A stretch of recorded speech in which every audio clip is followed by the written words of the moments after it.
ನಮಸ್ಕಾರ ರೀ ಎಲ್ಲರಿಗೂ ದ ವರ್ಷ ಕಿಚನ್ಗೆ ಎಲ್ಲರಿಗೂ ಸ್ವಾಗತ ರೀ.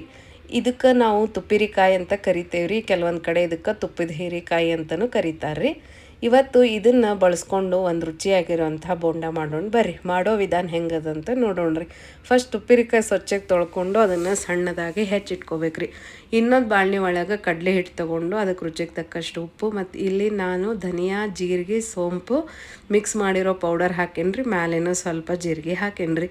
ಹಂಗೆ ಸ್ವಲ್ಪ ಅರ್ಶಿನದ ಪುಡಿ ಹಾಕ್ಬೇಕ್ರಿ. ನಿಮಗೆ ಖಾರ ಎಷ್ಟು ಬೇಕೋ ಅದ್ರ ಅಳತೆಗೆ ತಕ್ಕಂಗೆ ಖಾರ ಪುಡಿ ಹಾಕ್ಕೊಳ್ರಿ. ನೀವು ಕಾಶ್ಮೀರಿ ಚಿಲ್ಲಿ ಹಾಕ್ಕೊಂಡ್ರೆ ಕಲರು ಚಲೋ ಬರ್ತದೆ ರೀ.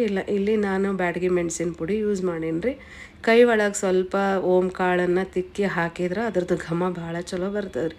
ಫಸ್ಟ್ ಅದೆಲ್ಲ ಹಾಗೆ ಮಿಕ್ಸ್ ಮಾಡ್ಕೋಬೇಕ್ರಿ ನೀರು ಹಾಕ್ಲಾರ್ದಂಗೆ.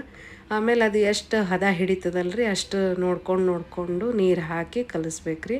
ಇಲ್ಲಿ ನಾನು ಸ್ಪೂನ್ ಅದು ಏನು ಯೂಸ್ ಮಾಡಿಲ್ಲ ರೀ. ನಿಮಗೆ ಬೇಕಂದ್ರೆ ಸ್ಪೂನ್ ಒಳಗೆ ಗಂಟಿಲ್ದಂಗೆ ಕಲಿಸ್ಕೊಡ್ರಿ.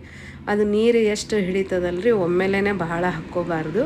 ಅದು ಎಷ್ಟೆಷ್ಟು ಹಿಟ್ಟಿಗೆ ನೀರು ಬೇಕಾಗ್ತದೆ ಬೋಂಡ ಅಳತಿಗೆ ಹಿಟ್ಟು ಮಾಡಿಕೊಂಡು ನೀರು ಹಾಕೋತ ಕಲಿಸ್ಬೇಕ್ರಿ. ಒಂದು ಗಂಟಿಲ್ದಂಗೆ ಮಾಡ್ಬೇಕ್ರಿ.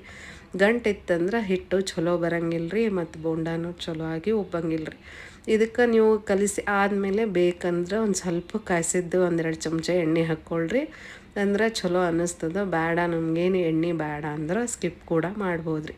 ಈ ಹದದೊಳಗೆ ಹಿಟ್ಟು ಕಲಿಸ್ಕೊಂಡು ಒಂದು ಬಾಳ್ನೆ ಇಟ್ಟು ಎಣ್ಣೆ ಹಾಕಿ ಅದನ್ನು ಬಿಸಿಗೆ ಇಟ್ಟಿರ್ಬೇಕ್ರಿ. ಈ ಕಡೆ ಈಗೇನು ಹೆಚ್ಚಿಟ್ಕೊಂಡಿರ್ತೇವಲ್ಲ ರೀ ತುಪ್ಪಿರಿಕಾಯಿನ ತೊಗೊಂಡು ಸಣ್ಣಗೆ ಹೆಚ್ಚಿಟ್ಕೊಂಡಿರೋ ತುಪ್ಪಿರಿಕಾಯಿ ತೊಗೊಂಡು ಎಣ್ಣೆ ಕಾದ್ಮೇಲೆ ರೀ ಒಟ್ಟೊಳಗೆ ಅದ್ದಿ ಅದನ್ನು ಎಣ್ಣೆ ಒಳಗೆ ಬಿಟ್ರೆ ಸ್ವಲ್ಪ ಅದು ಲೋ ಫ್ಲೇಮ್ ಒಳಗೆ ಇಟ್ಟು ಕರಿಬೇಕ್ರಿ. ಯಾಕೆ ಒಳಗೆ ಅದು ಸಣ್ಣಗೆ ಹೆಚ್ಚಿರ್ತೇವಲ್ರಿ ಅದೆಲ್ಲ ಕರೆಕ್ಟಾಗಿ ಬೆಂದು ಒಳಗೆ ಸಾಫ್ಟ್ ಆಗಿರ್ಬೇಕ್ರಿ. ಮೇಲೆ ಕ್ರಿಸ್ಪಿ ಆಗಿರ್ಬೇಕ್ರಿ. ಚಲೋ ಬೆಂದ ಮೇಲೆ ತೆಗೆದು ಒಂದು ಪ್ಲೇಟಿಗೆ ಸರ್ವ್ ಮಾಡಿದ್ರೆ ರುಚಿಯಾಗಿರುವಂತಹ ತುಪ್ಪಿರಿಕಾಯಿ ಬೋಂಡ ರೆಡಿ. Thank you. ನಾ ಮಾಡೋ ಅಡುಗೆ ನಿಮ್ಗೆ ಇಷ್ಟ ಆದರೆ ಪ್ಲೀಸ್ ಲೈಕ್ ಶೇರ್ ಸಬ್ಸ್ಕ್ರೈಬ್ ಮಾಡಿರಿ.